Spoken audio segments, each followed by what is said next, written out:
সমবেত হয়েছি একজন নায়কের গল্প শোনাতে। তার আগে অন্য একটা প্রসঙ্গ বলি। একবার ভাবুন তো, পৃথিবীর এমন একটা দেশের কথা যে দেশে 4 দিন কোনো সরকার নাই, পুলিশ নাই, প্রশাসন নাই, ব্যাংকগুলো ফাঁকা। এর সাথে আছে ক্রমাগত বাইরের উস্কানি আর ষড়যন্ত্র। এই জায়গা থেকে দেশটা যে ঘুরে দাঁড়িয়েছে, হাজারো সীমাবদ্ধতার মধ্যে সামনে আগাচ্ছে, সবাই মিলে এক দেশ হয়ে ওঠার চর্চা শুরু হয়েছে। এর কৃতিত্ব যে নায়কের, সেই নায়ক আপনি। আপনি রাত জেগে আপনার মহল্লা, গ্রাম পাহারা দিয়েছেন। আপনি হাড় ভাঙা পরিশ্রম করে রেমিটেন্স পাঠিয়েছেন। আপনি ফসল ফলিয়েছেন, কলকারখানা চালু রেখেছেন। পড়শির ঈদ, পূজা, বড়দিনে হাসি মুখে পাশে থেকেছেন। এই যে আপনারা সবাই মিলে আমির জায়গায় লিখলেন আমরা, এই জাদুতেই আমরা ধ্বংসস্তূপ থেকে আজকের এই মাহেন্দ্রক্ষণে এসে দাঁড়িয়েছি। আমাদের পেছনে আছে রক্ত, গুমঘর, জমটুপির গন্ধ।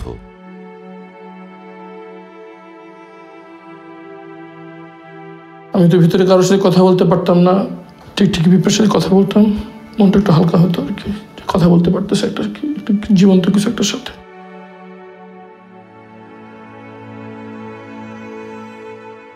আমাদের শরীরটা আবরার ফাহাদের মতো নিথর হয়ে পড়েছিল বাংলাদেশের মানচিত্রে। পিলখানা থেকে মাত্র 300 গজ দূরে সকাল 10:30 থেকে সেনাবাহিনী অপারেশনের জন্য সম্পূর্ণ প্রস্তুত ছিল, অপেক্ষা করছিল একটি আদেশের জন্য, মুভ ফরওয়ার্ড। সে আদেশটি আর আসেনি। আমাদের পায়ে পায়ে জড়ানো ছিল শিকল, আর আমাদের সামনে মরে যাচ্ছিল আমাদের ভাইয়েরা।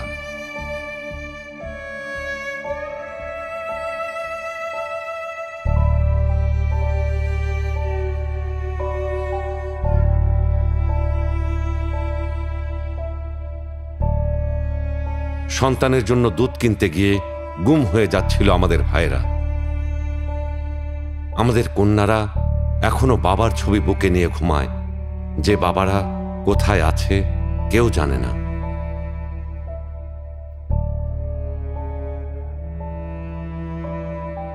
আমাদের বোনেরা সন্ধ্যার গম্ভীর নদীর বুকে গিয়ে ফিসফিস করে বলে, ও নদী, তোমার বুকে কি ফেলে গেছে ওরা আমার ভাইকে?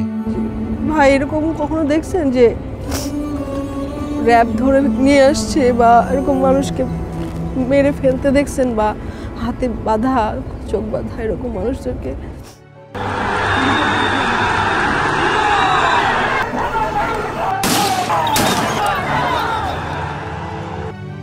1 জুলাইতে আমাদের ভাইদের, বোনদের পাখির মতো গুলি করে মেরে ফেলেছে ওরা।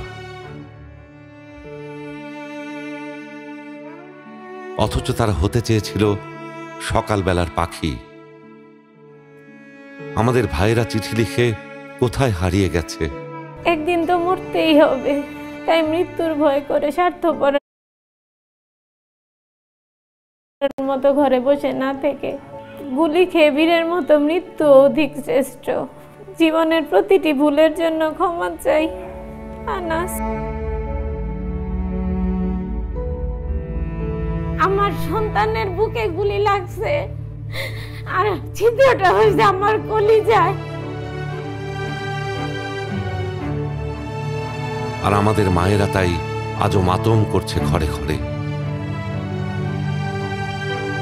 আমাদের বাবাদের চোখ আগুনের মতো হয়ে আছে, আমরা আজও তাকাতে পারিনি সেই চোখে। বাবার কাছে ছেলের লাশ, যেই বাবা বহন করছে সেই।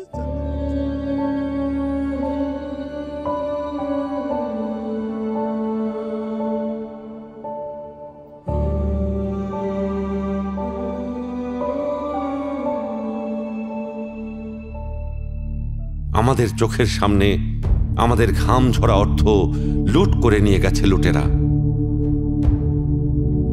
পুরো জিনিসটি আসলে একটা লুণ্ঠন প্রক্রিয়া, যেটা স্টেট এখানে তার সমস্ত ধরনের এফোর্ট দিয়ে তার আশেপাশের লোকজন, তার প্রভাবশালী নেটওয়ার্ককে অ্যাকোমোডেট করেছে। আমাদের রাষ্ট্রযন্ত্রের যেমন ডিজিএফআই এবং অন্যান্য প্রশাসনিক ইয়েদেরকে ব্যবহার করে অস্ত্রের মুখেই এই ব্যাংকগুলোকে তারা দখল করে নেয়। আমরা এই সব পার হয়ে আমাদের ভবিষ্যৎ হাতে নিয়ে দাঁড়িয়ে আছি আজ এইখানে। আমাদের পিছনে অন্ধকার, সামনে আলো। আমরা জাতি ধর্ম নির্বিশেষে সবাই ঘন হয়ে সমবেত হয়েছে আজ।